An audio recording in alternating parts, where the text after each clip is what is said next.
Assalamualaikum warahmatullahi wabarakatuh. Selamat pagi teman-teman. Di sini kami dari kelompok 9 yang beranggotakan Lala Amelia Darmawan, NIM 1964.009, dan saya Maila Faizatul Maulidia, NIM 196419, dan Zuhria Anissa Tiofani, NIM 196428, dan yang terakhir Falah Haidar Ali, NIM 196445. Kami di sini akan mempresentasikan fusi penerapan fisika inti, partikel dan medan, dan hukum-hukum kekekalan serta keluarga partikel. Yuk, bisa langsung disimak video berikut ini. Selamat menonton semua. Sebelum kita diskusi lebih lanjut tentang visi ya, izinkan saya memberikan pertanyaan kepada teman-teman sekalian. Kira-kira dari mana sih datangnya atom di tabel periodik? Silakan direnungkan. Nanti akan saya jawab seiring dengan berjalannya presentasi. Jadi, apa sih itu visi? Visi adalah penggabungan atom.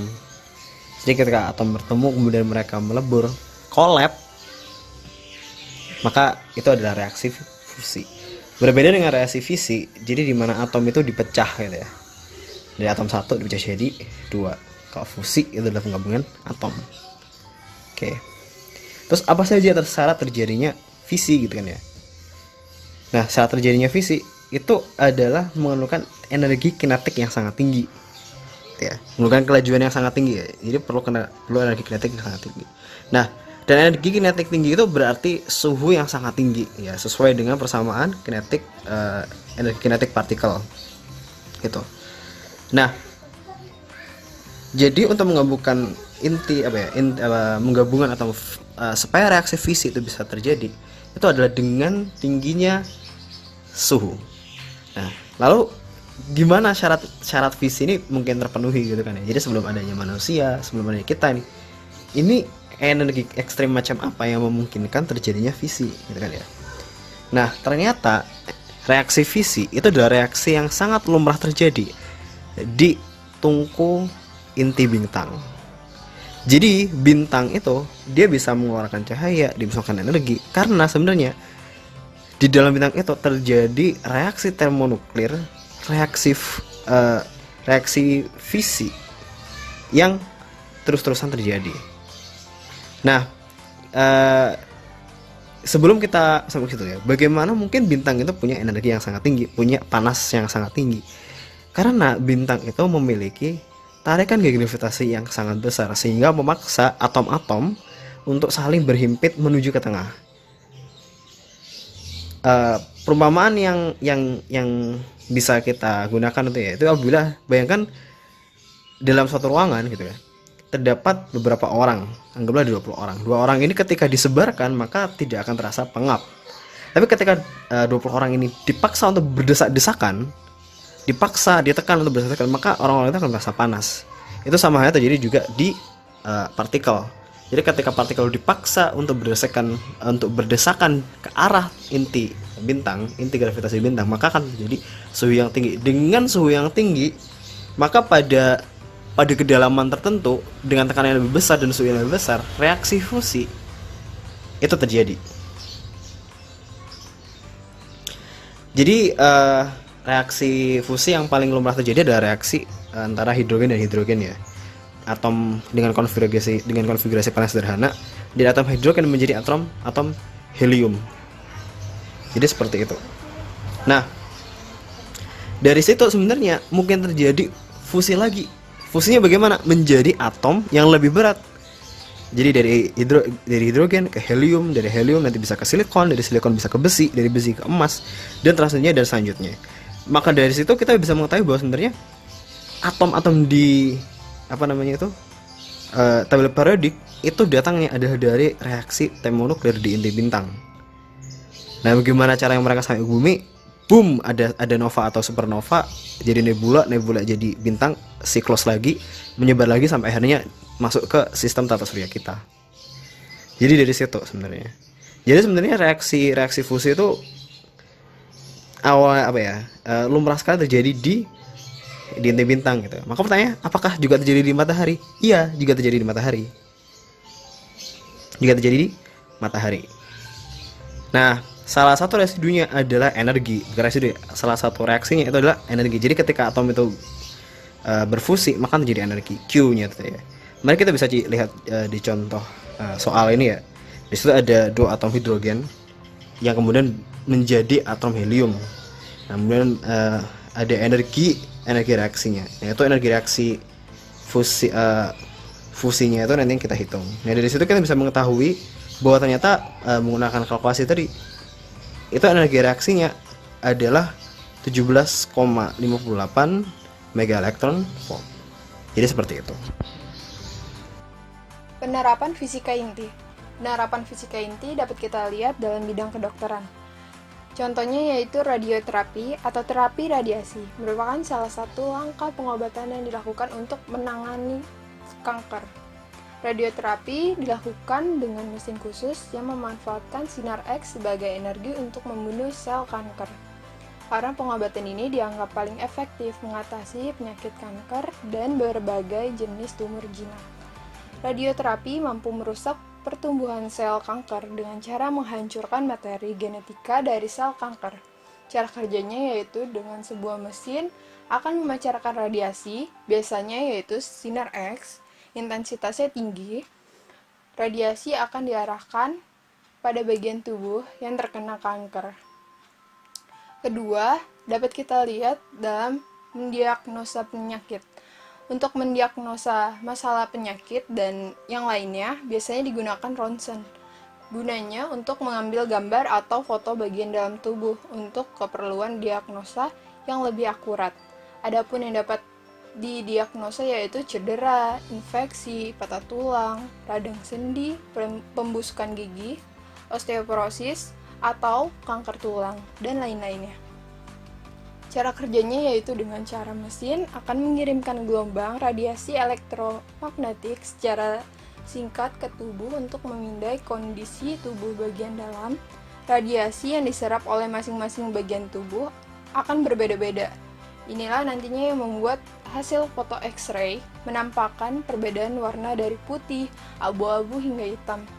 Jika mengenai logam atau bagian tubuh yang padat seperti tulang, sebagian besar partikel X-ray terblokir. Hasilnya, pemeriksaan X-ray pun akan tampak berwarna putih. Bila X-ray mengenai otot, lemak, dan cairan, hasil pemeriksaan X-ray akan muncul dengan warna abu-abu. Warna hitam menandakan bahwa X-ray mengenai udara. Pemanfaatan fisika inti dapat kita lihat juga dalam mendapatkan bibit unggul. Untuk mendapatkan bibit unggul, biasanya kita memanfaatkan sinar radiasi, contohnya itu sinar gamma. Yang diharapkan yaitu agar bibit menghasilkan produk unggul seperti tinggi tanaman, waktu masak yang lebih cepat, jumlah anakan, umur berbunga, berat tanaman, dan potensi hasil panen. Cara kerjanya yaitu dengan membagi beberapa kelompok objek penelitian, lalu ditembakkan sinar radiasi dan dianalisis apa saja ragam yang dihasilkan. Yang terakhir di PPT ini yaitu kita bisa lihat diagnosis hewan. Sebagai pemanfaatan sinar X ini terus berkembang dari tahun ke tahun dan sudah banyak dimanfaatkan dalam dunia kedokteran hewan sebagai contohnya. Di sini saya akan melanjutkan pada penjelasan partikel dan medan-medan hukum kekekalan. Partikel itu ada 3 macam, yaitu partikel makroskopis, yaitu yang lebih besar dari atom dan molekul dan terlihat dengan mata telanjang. Sedangkan partikel mikroskopis tidak terlihat dengan mata telanjang, tetapi terlihat melalui mikroskop. Yang ketiga ada partikel subatomik, adalah komponen yang lebih kecil dari atom dalam atom, seperti contohnya proton, neutron, dan elektron. Lalu ada hukum kekekalan. Semua reaksi dan peluruhan partikel elementer tampaknya mematuhi hukum-hukum kekekalan dan aturan-aturan tertentu. Termasuk di dalam hukum-hukum kekekalan itu ada 4 macam yang lazim kita kenal, yaitu pertama ada energi massa. Energi massa adalah jumlah nomor massa sebelum dan setelah tumbukan adalah sama. Lalu ada momentum linier, yaitu jumlah momentum sebelum dan setelah tumbukan adalah sama. Ada pula momentum sudut. Sama juga jumlah momentum sebelum dan setelah tumbukan sama. Dan ada muatan, yaitu jumlah nomor muatan atau nomor atom sebelum dan setelah tumbukan juga sama. Lalu ada partikel elementer, yaitu atom yang menyusun tubuh kita, yang membentuk lautan, yang menyusun gunung, ternyata yaitu jauh lebih kecil, terdiri dari unsur-unsur yang lebih kecil lagi yang disebut dengan partikel dasar atau partikel elementer. Yang pertama ada mikroskopik, yaitu partikel yang mengacu pada ukuran yang bervariasi dari ukuran atom hingga molekul seperti karbon dioksida. Ada subatomik, partikel yang lebih kecil dari atom seperti proton, elektron, neuron. Ada makroskopik, mengacu pada istilah partikel yang berukuran jauh lebih besar daripada debu, pasir, bola, dan galaksi.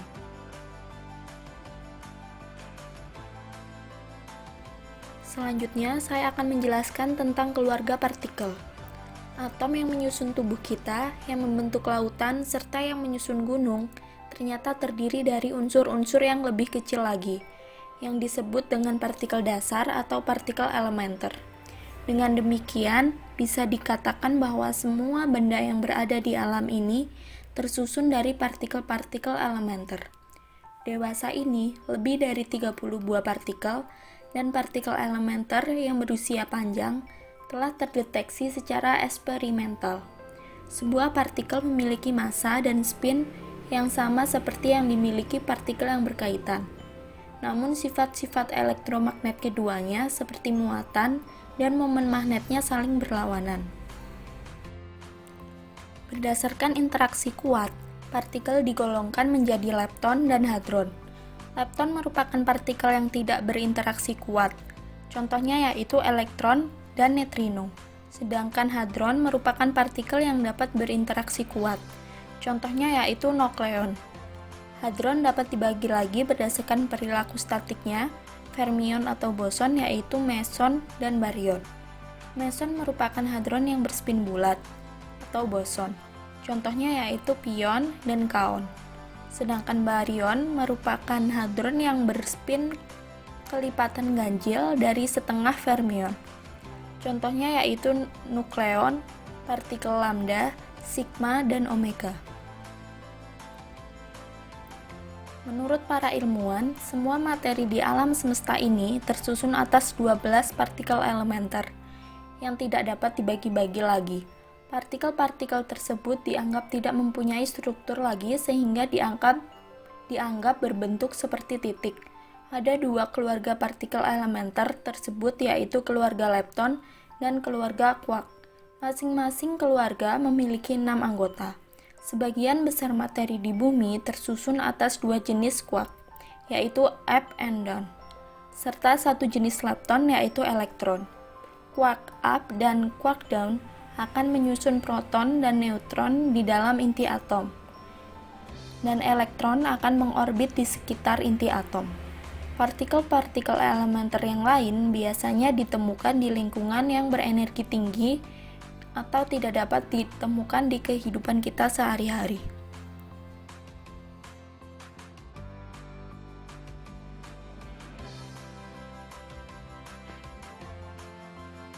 Sekian dari kami, mohon maaf apabila ada salah kata, ucapan, dan sikap kami. Dan terima kasih sudah menyimak. Semoga kita semua mendapatkan ilmu yang barokah. Amin, Allahumma amin. Have a good day. Thank you. Assalamualaikum warahmatullahi wabarakatuh.